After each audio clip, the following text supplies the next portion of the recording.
It is wonderful to see all of you. Shabbat Shalom, and thank you for joining us. I have noticed in the last several weeks that we have been away from our Torah. It feels like for a long time.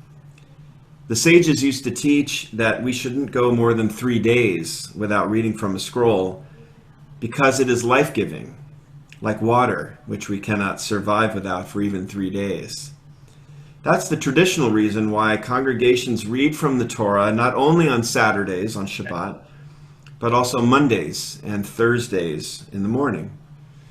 Now, some of us study the text more frequently, gathering each week on Shabbos morning or during the week. Some are even following the 7-year cycle of reading the entire Talmud, which just began again a few months ago. But we as a congregation, we have been away from our scrolls for too long, especially here at Shabbat. And so this week, we read in the Torah, Vaydaber Adonai el Moshe le'emor, Shlach lecha anashim, vayeturu et ha'aretz Canaan, asher ani yoten livnei Yisrael. God spoke to Moses, saying, "Send forth people to scout the land of Canaan, which I am giving to the children of Israel." And the text continues, "So at God's command, Moses sent them out from the desert of Paran." Strange, considering how at the end of his life, Moses portrays this scene in a very different way. Quote, "Then all of you came to me," Moses said, and said, let us send people ahead of us to scout the land and to bring back a report about which route we should take and the towns that we will come to. Moses continues, taking credit, I notice. "The idea," he said, "seemed good to me. So I selected 12 of you, and you went." So which is it, Moses? Were your newly minted, freed Israelite slaves so filled with awe at the prospect of establishing a new society in the promised land that they were a little weak in the knees? Perhaps they hesitated and only continued their journey because of the 2 brave spies, Joshua and Caleb, who brought back good reports? Or did God command the endeavor, knowing that this large band of rebels would need some sort of game plan in order to move forward? And why, Moses, do you insist on taking credit for God's work so often? I am sure one day that's going to get you in trouble. Well, commentaries point out something else. They use this contradiction about who ordered the spies, why they went, to point out something important about human nature. It was true thousands of years ago, and it is just as true today. The people of Israel, they argue, came to Moses with this request. "Please, Moses, help us. Help us conquer our fear. We are intimidated by our own place in history. We are uncertain if we have what it takes to succeed." And then perhaps Moses asks God what he should do, and God gives Moses permission to send the spies. In this interpretation, God didn't actually command the spies. God merely did not oppose them. In the Talmud we read, where a person wants to go, that is where they are led. God sets out a path for us, but God gives us freedom as well, and that includes the freedom to make mistakes. This is also the reason, say the commentaries, why God perhaps did not lead the Israelites on the straightest path through the desert, but instead forced them to wander around for an entire generation of 40 years. Maimonides writes, this is the 12th century, in his book he called The Guide for the Perplexed. It is a well-known fact, he writes, that traveling through the wilderness without physical comfort, it produces courage in us, while the opposite makes us weak. Another generation was needed to rise up, one that was unaccustomed to degradation and slavery. In other words, he says, freedom, it takes time, and there are no shortcuts. Staying focused on the larger goal, in fact, the largest goal, It leads us through the struggles and the conflict that we find in the wilderness of life. And when we lose sight of that goal, or we imagine that goal to be impossible, it becomes very easy to lose our way. This is why our support now for the Black Lives Matter movement and our intention to honor Juneteenth on this Shabbat, and last week and the week before that and the week before that as well, they all stem from our Jewish values.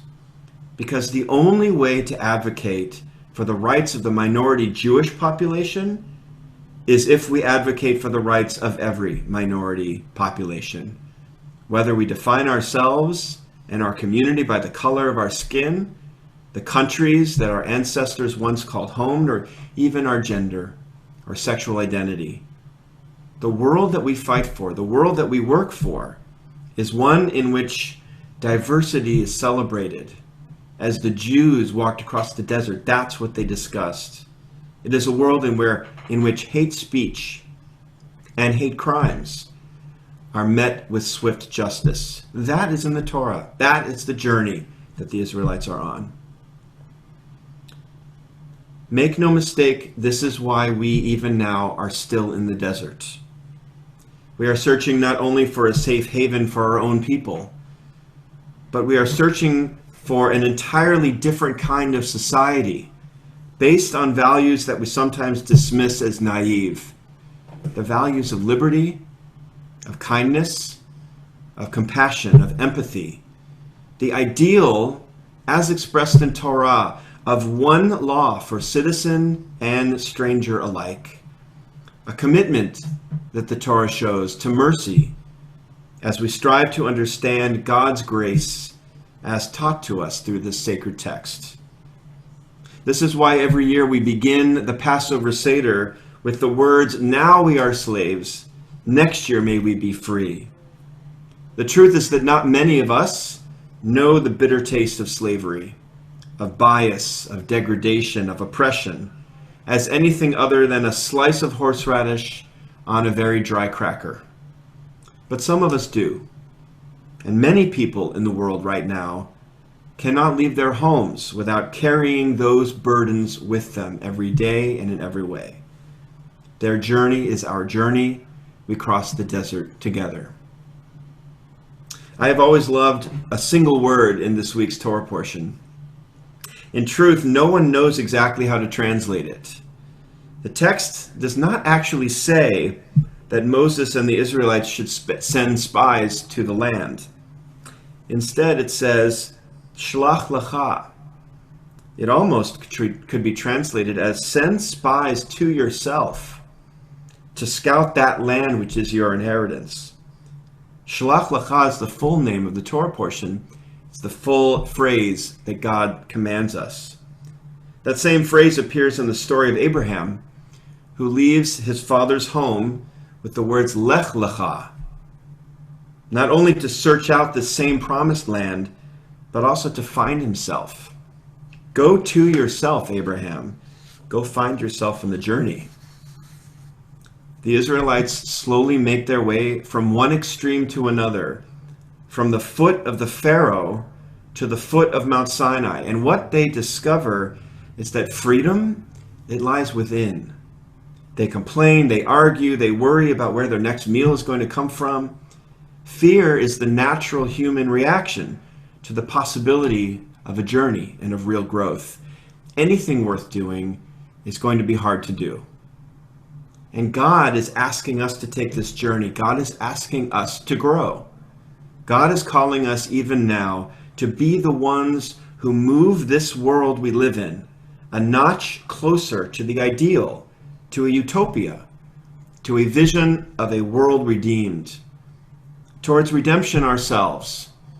Because if we can succeed in seeing the slavery in ourselves today, the ways that we get stuck in unhealthy patterns of thinking or in unhealthy relationships or in the well-worn ruts that have come to define long-standing behaviors that no longer serve us, if we can succeed in realizing the ways in which we are slaves today, then maybe we will be able to take the first steps away from those behaviors, those attitudes, those thoughts, and move life actually in a different direction.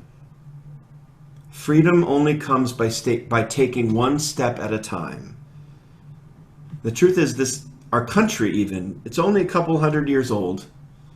The journey is nowhere near complete for us. As the joke reminds us, it takes one moment to get the Israelites out of Egypt. It takes a lifetime to get the Egypt out of the Israelites. And so we return to this text at least once every 3 days to recalibrate our own moral compass, to reinvigorate our commitment, to remind ourselves not to lose sight of that the largest goal, that you and I can change ourselves and that you and I can change the world. As Jews and as human beings, we simply cannot settle for anything less. Shabbat Shalom.